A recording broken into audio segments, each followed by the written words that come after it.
Assalamualaikum warahmatullahi wabarakatuh. Perkenalkan, nama saya Asep Sahendar. Di sini saya akan mempresentasikan presentasi singkat mengenai pemrograman. Nah, secara keseluruhan, pemrograman itu adalah bisa dibilang sebuah proses menulis, menguji, dan memelihara kode ataupun instruksi yang ditujukan untuk mengendalikan dalam komputer. Dan ini melibatkan penulisan serangkaian perintah ataupun algoritma yang bisa diterjemahkan oleh komputer untuk menjalankan suatu tugas tertentu. Untuk selanjutnya mungkin saya akan menjelaskan implementasi dalam suatu konsep pemrograman yang dimana saya akan menjelaskan metode Q pada pembelajaran sebelumnya yang pernah saya pelajari di struktur data.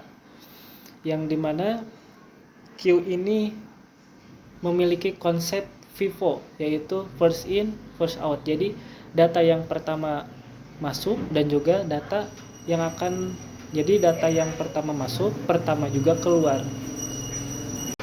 Yang dimana konsep ini seringkali kita gunakan ataupun menjadi salah satu alternatif yang sangat banyak sekali digunakan dalam beberapa operasi. Salah satunya dalam operasi dalam sebuah mesin printer, yang dimana ketika kita memprint ataupun memberikan perintah untuk memprint suatu dokumen, maka printer tersebut akan memprint sesuai urutan dari yang pertama masuk sampai yang terakhir masuk. Seperti itu. Nah, ini adalah mungkin contohnya, bisa dilihat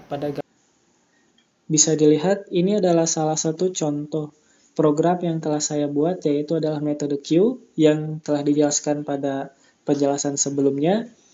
Secara keseluruhan, Q ini memiliki konsep FIFO ataupun first in dan first out. Dan di sini saya membuat programnya bertemakan dengan toko kue. Mungkin langsung saja saya akan jelaskan sembari saya mempraktekkan apa saja yang telah saya buat ini. Yang pertama, tampilan setelah kita run ada beberapa opsi. Yang pertama adalah tambahkan pesanan kue. Ini adalah instruksi untuk memasukkan ataupun menginputkan data ataupun nama-nama pesanan yang kita ingin pesan. Yang kedua, selesai melayani pesanan.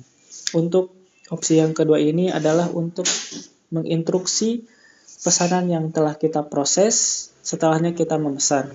Yang ketiga adalah melihat antrian pesanan hari ini.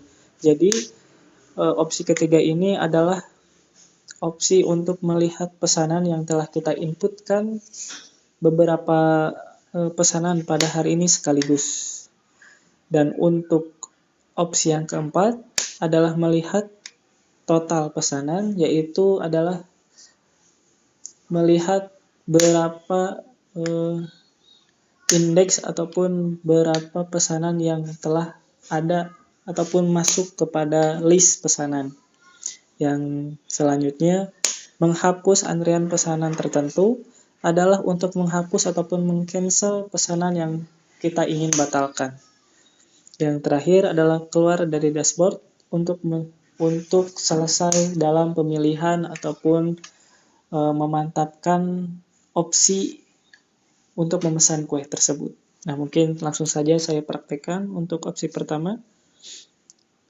Dan di sini kita diberikan masukan jenis kue yang ingin dipesan. Contoh, saya akan memasukkan kue apem. Maka otomatis nanti akan terlihat tampilan tersebut, dan ini akan tersimpan dalam memori yang nantinya kita bisa memberikan perintah yang kedua, yaitu selesai melayani pesanan, maka otomatis akan terlihat pesanan kue apem selesai diproses. Dan untuk opsi yang ketiga, ini akan otomatis tidak ada, karena opsi ataupun pesanan kue apem itu sudah diproses ke metode ataupun opsi kedua, yaitu selesai melayani pesanan. Jadi ketika kita ingin menambahkan opsi ataupun ingin melihat antrian, harus terlebih dahulu memasukkan lagi pesanan kuenya. Seperti ini.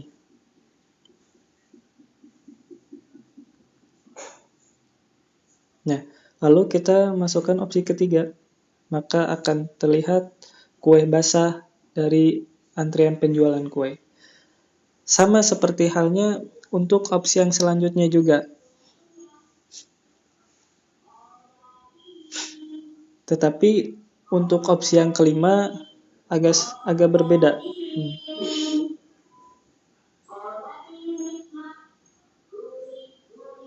Jadi yang harus kita masukkan bukan nama kuenya, tetapi indeks ataupun indeks dari data ataupun nomor antrian pesanan tersebut. Misalkan kita memberikan contoh lagi,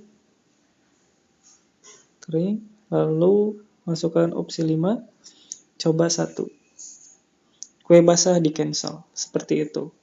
Secara keseluruhan hampir sama, tetapi yang saya praktikkan ataupun saya lihatkan mungkin hanya sebatas gitu. Pengenalan yang mungkin sederhana, tetapi konsepnya sama. Jadi ketika kita memasukkan data pertama ataupun beberapa data, maka yang akan dieksekusi itu adalah opsi yang selanjutnya gitu. Seperti halnya tadi saya menambahkan pesanan kue, lalu saya memilih opsi kedua untuk selesai melayani pesanan, maka otomatis memori ataupun data yang telah kita inputkan itu akan diproses oleh opsi yang selanjutnya. Dan ketika kita ingin memasukkan lagi opsi ataupun yang lainnya, maka kita harus memasukkan lagi data yang ingin kita instruksikan lagi. Jadi memang konsepnya itu first in, first out. Jadi ketika ada data yang masuk, maka data itu akan langsung dikeluarkan. Seperti itu. Mungkin itu saja penjelasan pemrograman yang bisa saya sampaikan dan juga saya jelaskan. Mohon maaf bila ada kekurangan ataupun salah-salah katanya. Ditutup saja. Wassalamualaikum warahmatullahi wabarakatuh.